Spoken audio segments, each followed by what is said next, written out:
One of the biggest trolls and most physical wing players in the NBA, Dillon Brooks, has been questioned over the years for his tactics and dirty play. He's had on-court feuds with Draymond Green, Donovan Mitchell, Kyrie Irving, and even a Miami Heat cameraman. But none of those feuds received the amount of national attention as his ongoing back and forth with LeBron James. There were a few on-court incidents, but the moment NBA fans took notice was during the Lakers' home game against the Memphis Grizzlies in January of 2023. Shannon Sharp was in attendance and tensions were already high with the Grizzlies due to Sharp's support of James and comments he made alongside Skip Bayless on Undisputed about Ja Morant.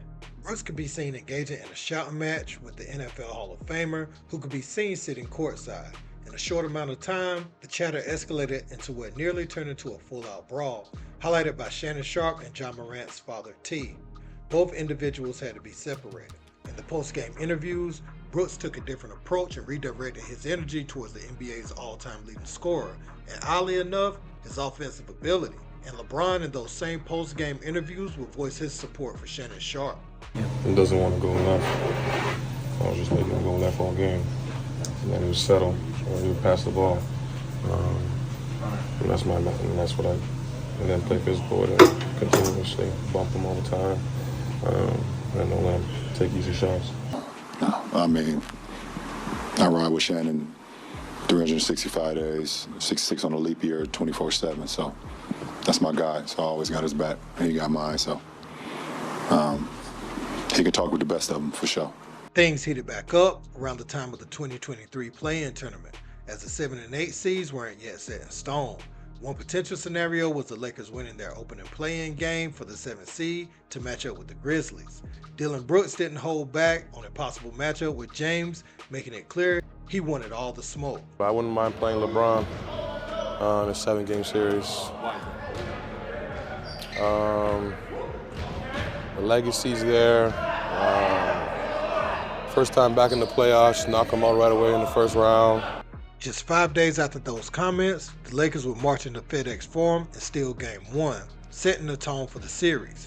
Brooks dodged all media questioning after the loss, which sparked media criticism on the heels of his boastful comments when facing James. The Grizzlies would win Game 2, 103-93, and Brooks would find the post-game media room once again and express that he thought James' skills were on a downward tick due to his age. It was end when they started making a run. There are some people, the Lakers are making that run, they get it to 14.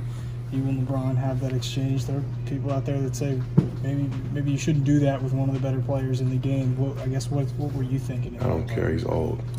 You know what I mean? I was waiting for that. I was expecting him to do that Game 4, Game 5. He wanted to say something when I got my 4th foul. He should have been saying that earlier on. But, I poke bears. I don't respect no one until they come and give me 40. James answered media questions on April 21st after Lakers shoot-around a day before Game 3. Eventually, he was asked about Brooks. James had heard enough before ending the media session, a bit annoyed with the questioning surrounding Brooks. I don't want to talk much more. Tomorrow's going to be a great game. I'm not here for the bullshit. I'm ready to play, and that's it. I appreciate it. Prior to Game 3, James approached Brooks, and there was a brief, not-so-friendly exchange between the two competitors. During that contest, Brooks would reach in for a steal and hit James below the belt in the private area. Upon first look in real time, it seemed as if it were incidental. But upon replay, many deemed it as an egregious act, leading to Brooks being labeled as a dirty player, specifically with his horrible foul on Gary Payton just a year earlier. This would lead to Brooks' ejection from the game, much to the delight of the Lakers crowd. LeBron had the opportunity to address both the pregame exchange and Brooks' intentional foul that led to his ejection. LeBron, you've earned a lot of great respect in this league by your accomplishments. Are you surprised with both his comments verbally and his action in the third quarter, the lack of respect? No, I mean, at the end of the day, I think my resume and what I've done for this league and speaks for itself. So I don't really get caught up in those in any comments like that. And like I continue to say, like at the end of the day, my focus is to my teammates and us trying to figure out a way how we can beat the Memphis Grizzlies, now how I can beat an individual on her team. But this is not my first rodeo.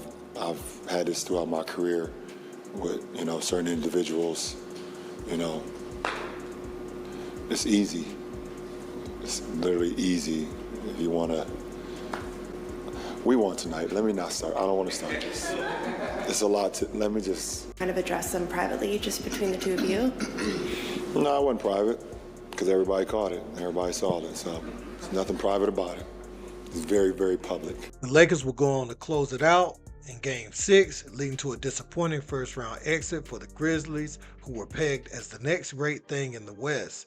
By that time, Ja Morant had seen his fair share of troubles off the floor, and Dillon Brooks' voice started to become another distraction in the locker room. The pair would be heckled by Lakers fans when they were leaving Staples Center in Game 6.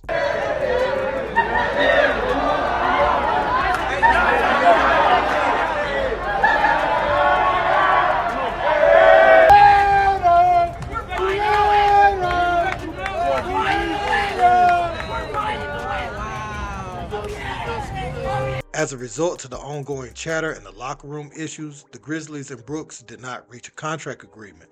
Ultimately, he landed with the Houston Rockets, James even complimenting him on his new deal. Every player that is awarded with a contract is awarded for a reason, and they're worthy of the contract that they get. So I think in his case, he was worthy in the contract that he got. He's put in the work since he came out of Oregon, and and that's what Houston found value in him, and he's here. So no, I don't think it has nothing to do with that. When you play him in a regular season game coming off the playoff series, what level of does your mind go back to thinking about the previous season? No, not too much. I think just the competition alone, it's always great to go out and compete. He's one of those guys who love to compete, along with a lot of other guys in our league. With Brooks' first matchup with LeBron as a Houston Rocket approaching, he spoke to the media about what he's looking forward to the most. Ready to lock him up. Been shooting the ball well, he's been playing well, so I'm just there to make him tired, make him get into that, fourth quarter early. Brooks will make a habit of trolling James during pregame by staring him down, hoping the psychological games would inhibit the quality of James' play. The physical play between the two would continue, but nothing as noteworthy as the Grizzlies series. That was until Team USA opening scrimmages in Las Vegas. There were two on-court instances during Team USA's scrimmage against the Canadian national team where Brooks made dirty plays. The first was on a Steph Curry drive where he attempted to stick his leg out to trip up the greatest player in Warrior history. The second involved none other than LeBron James, where he gave him a shove driving into the lane that could have seriously injured the 39-year-old. While Team USA players Anthony Edwards and Devin Booker were conducting post-game interviews after the 86-72 win, Brooks decided to take things off the court and troll them in a not-so-subtle way. We know Abu Dhabi, these friendly games are important for our development and figuring out that chemistry and trying different lineups and just seeing how things work. Abu Dhabi, these friendly games are important for our development and figuring out that chemistry. And how to feel to be out there in that environment. Booker and Edwards were both visibly annoyed and maybe would have even handled things differently in a different setting. Joakim Noah held a similar joker to LeBron's Batman position earlier in LeBron's career. It seems like Brooks has taken it to new heights. It's very likely Team USA and Canada could meet up in the medal rounds at the Paris Olympics. If this happens, we will likely get another notable interaction in this ongoing saga between Dillon Brooks and LeBron James.